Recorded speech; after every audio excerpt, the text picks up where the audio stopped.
Guys, baling ginawa natin dito ay pinakuluan natin ating Mickey noodles sa loob ng 30 minuto. And gagamitin tayo ng cornstarch na tinunaw natin sa water. Okay na, simulan na natin ang pagluluto. Okay, nagpainit na tayo ng oil sa ating pan. Unahin natin lutuin yung pork liver. Isa-isa muna nating lulutuin yung ating mga ilalagay na sahog.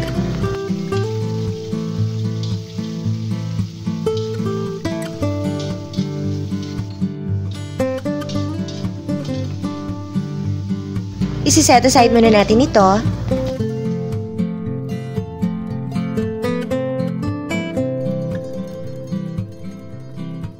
And then, sunod na natin yung squid ball.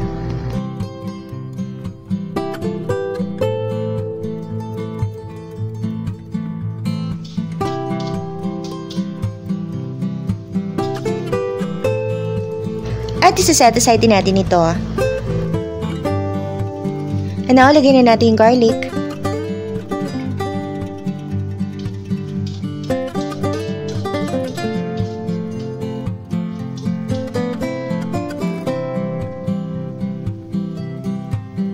Then, yung onion.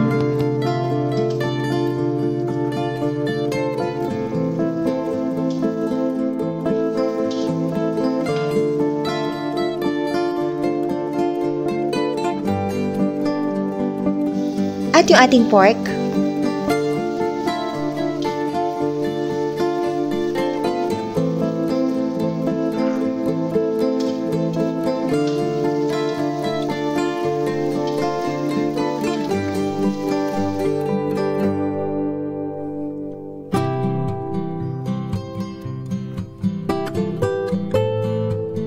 Shiitake mushroom.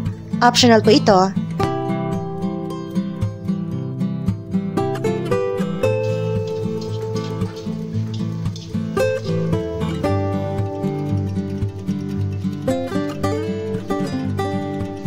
Now, lagyan na natin yung water.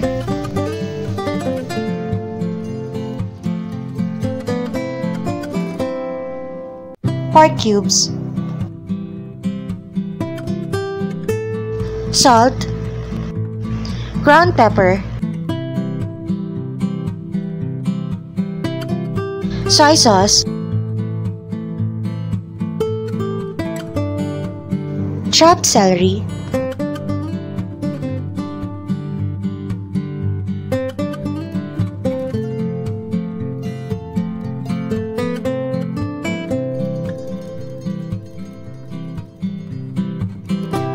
Okay, takpan muna natin ito at pakuluin.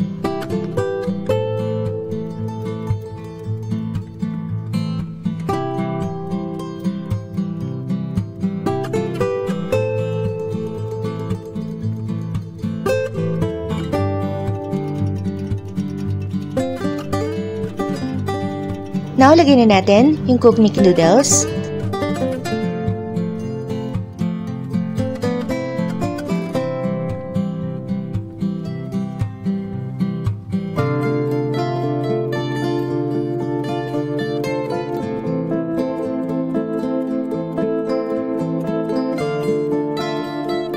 Lagay na natin yung niluto nating squid ball kanina.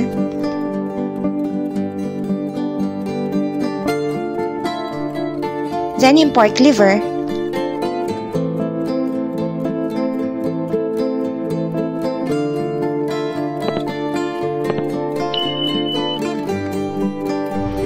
And now yung patis or fish sauce.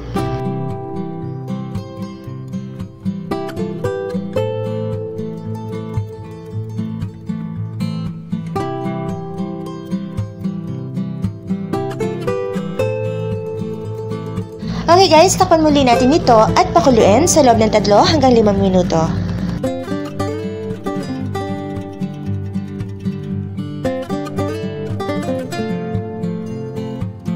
Ayan, kumulo na at ilagay na natin yung beaten egg.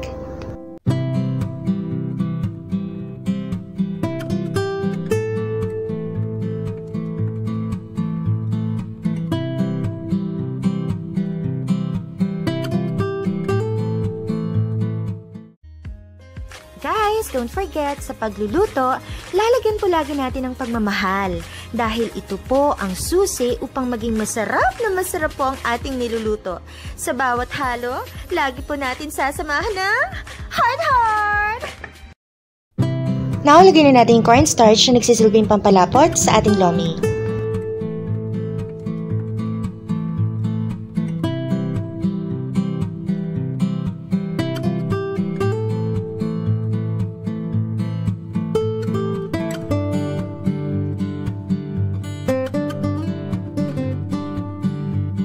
Pakukulayin na lamang natin ito ng saglit or 1 minuto at pagkatapos ay pwede na natin i-transfer sa isang serving bowl. Ito na rin po palang tamang sukat na ating mga ingredients. Screenshot na guys!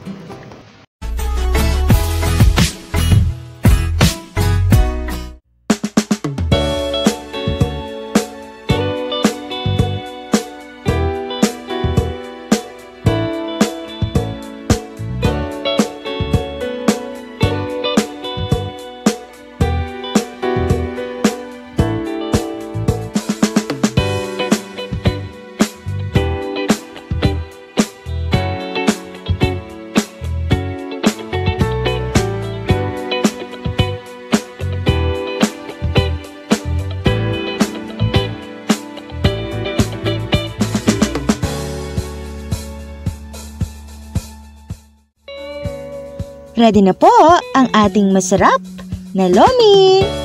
So guys, just click thumbs up or like kung nagustuhan niyo po ang ating recipe. And don't forget to click subscribe and tap the bell para ma-notify po kayo sa lahat ng ating mga susunod na lulutuin. Again, this is Mario. Thank you for watching. Kain na tayo!